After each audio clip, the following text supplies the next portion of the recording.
र यसको चाहिँ नि च्यालेन्जेसहरू यसको सम्बन्ध र साथसाथै यससँगै तपाईँ नर्वेमा हुनुहुन्छ, त्यसैले त्यो नर्वेको प्रसङ्ग समेत जोडेर प्रस्तुति गरिदिनु भयो भने बेस हुन्छ होला।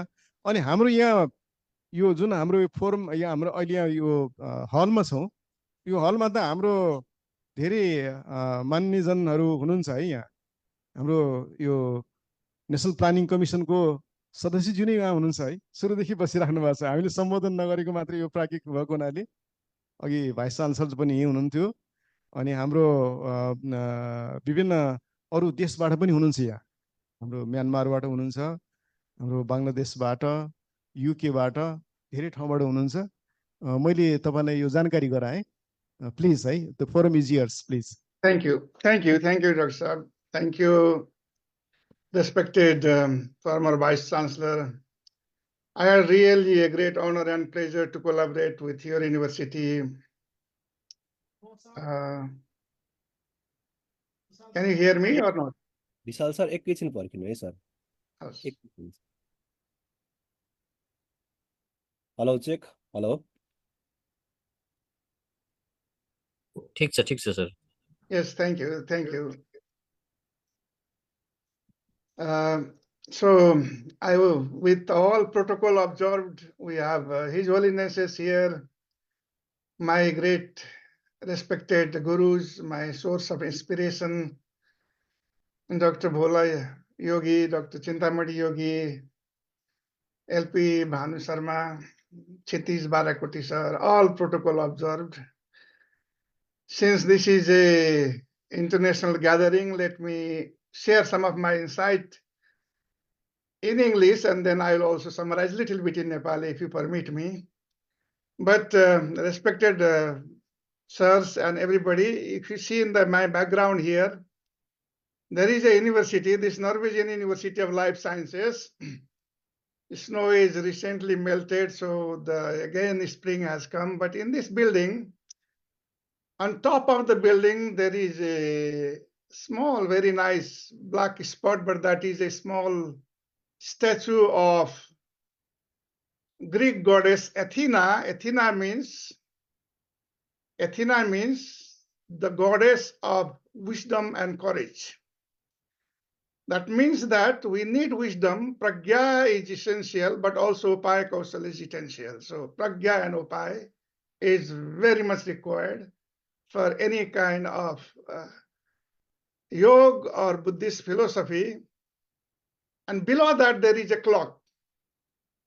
And may I also request here that when we are doing an international conference and so on, and when you give a time to an international speaker, we have to also respect his time or her time and then plan accordingly. But anyway, you and we are universities, and universities have a very long tradition in that part of the world, in the Indian subcontinent, in that civilization. And in that civilization, some of the ancient professors, for example, Chanakya or Kautilya, when he wanted to give some kind of teaching, philosophy, and so on, he used to first identify the context. In which context? And in the context of state management, he brought Sankhya, Yoga, and Lokayat together, and then he wrote the Arthashastra. So like that, here in Lumini Buddha University, when you wanted to bring the course curricula, then you need to have also a context. So the context here is that when you are talking about Buddhism and yoga, there could be three contexts that we need to look at it. One, the esteemed scholar has already said about the context of well-being. Second context would be that there is a climate crisis, environmental crisis, biodiversity crisis going on, and how both yoga and Buddhist philosophy can address that one.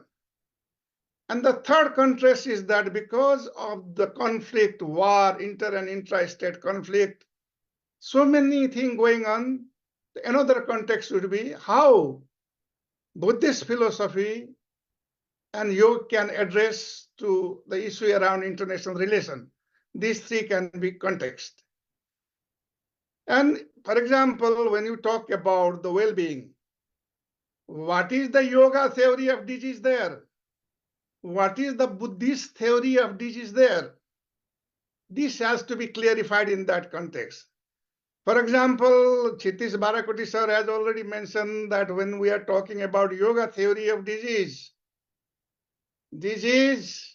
which is Vyadhi, comes from the Adi. That means that something happened in your Vigyanmaya course, some kind of Pragya Parad.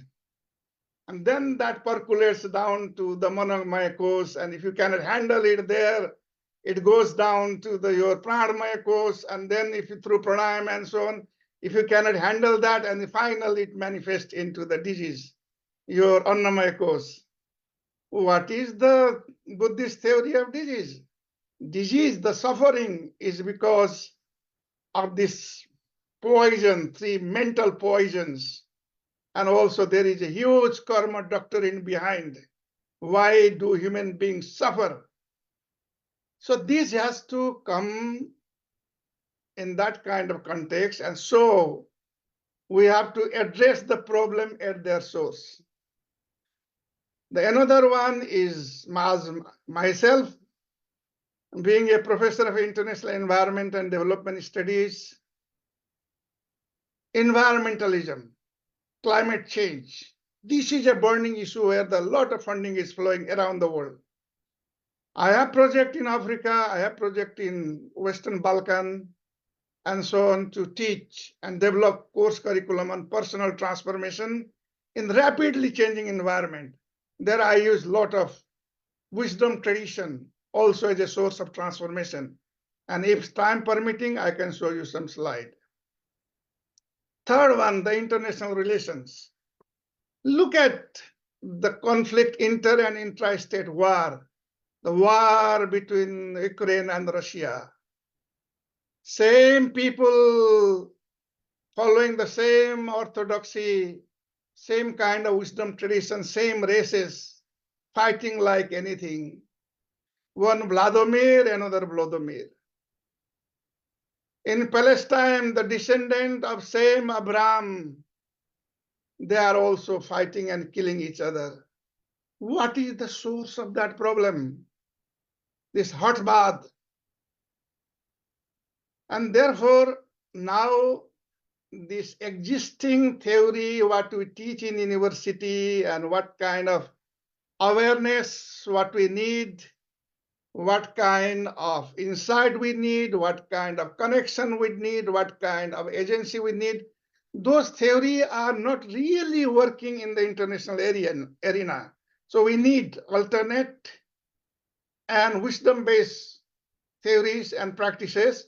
And if you bring this one in the university properly, then we may able to be relevant in varied context, and we may also attract international funding, international collaboration, and also university means it's not only those who have a passion for Buddhist philosophy or yoga philosophy who join our program. We also need to have a place for comparative philosophy, comparative religion, where how it has been talked when we are talking about the environmental issues, our radical interdependence that we call in Buddhism, and also how this union, the microcosm, the union of the microcosm with the macrocosm, unit consciousness with the larger or even cosmic consciousness can happen. This kind of idea must flourish. And then, sir, myself being a little bit of a scholar, and if you allow me, can I share my screen a little bit to make one case, one context? I hope, because I am within the time given to me originally in the program, but if you have not changed it in this right in the stage, I also like to share the screen.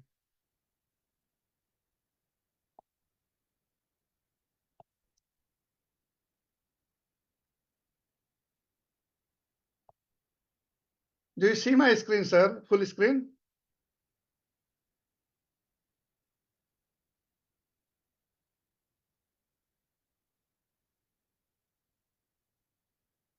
Yes. Do you see the full screen? Shall I continue?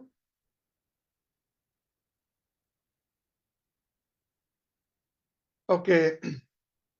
So in the context of rapidly changing environment, we need wisdom tradition like yoga and also Buddhism. And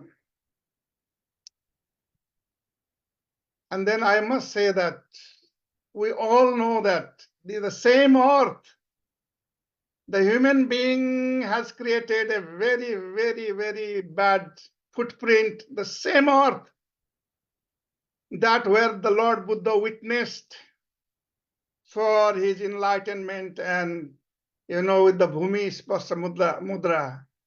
But that earth is very sick now. In this planetary system, in the earth, all other planets are functioning properly. But I will not go through it, that we teach why the earth is very, very sick today. And then if you look at the data that we teach every day about, even 2023 was a extreme years, and then we teach this again and again and again. There are thousands of different indicators and mechanisms to teach around it. Look at what is happening in Nepal today because of the drought and the forest fire. You see, and then if you look at in the global scale, this dependent origination, the year where there are extreme flood or extreme wet extreme, in other part of the world, there are extreme drought and also the forest fire and many things. So this dance, the symphony continues because there is a big causality here when we are talking about the climate sciences. And then you see what is happening around the world. Pakistan experienced the worst flood last year's never experienced before. And the wildfire, not only now in Nepal, but everywhere. You see, and then the IPCC report that was published in 2022, who talks about first time that when this climate change happens, there is a loss of peace of mind and well-being also. And therefore, we need to do something about it. It's not only a technical problem out there. It is a problem of relationality, Buddhist relationality, and then we need a wisdom tradition. And I also mentioned that Buddhist philosophy and both yoga philosophy, also we need to bring in the arena of international relation, because climate change is an issue of shared suffering. It's not only an issue of one particular nations. There is a persistent gap between the aspiration and reality, meaning that there are new agreement, new kind of things, but every year record high. And then a difficult learning will be required, because this is a hyper complex problem. Humanity science do not know how to fix this problem now. And therefore, we have to give chance to the wisdom tradition like yoga, and also to Buddhist or any other wisdom tradition, or so different kind of stakeholder will be required, because this is something deeply rooted in our mind and so on. And therefore, new science, quantum social science is coming and being published, and also contemplative education is given priority in university arena in the Western world. And therefore, Buddhism, we use these kind of books written, contextualized in a university context in our teaching and so on. Just to say that one example, respected LP Bhanu Sharma say that we need more and more laboratory to teach this kind of thing. I spent my 1 year of my sabbatical in Naropa University, where I have gone through very many Buddhist psychology and many courses. In this university, you see how the teaching and learning takes place in the floor, like a celebration. And even the exam is like a celebration, like a Sasartha. Okay? And then there, based on the principle of Panchabuddha and the color and the both bright side and not so bright side about those colors and so on, they have created a laboratory where student can meditate, where I am meditating here. And then in which color you get little bit of resistance, that is the defilement you have. For example, in my case, in the yellow room, I get little more resistant. That means that I have a greed is a problem, a propensity of that mind, which I have to be very much aware of, my own kind of things. And then in mindfulness, now there are more than 5,000 literature published around the world. And therefore, in this global crisis, we need to bring that transformative. It's not enough to have an objectivity. Also, we need to deal with the inner world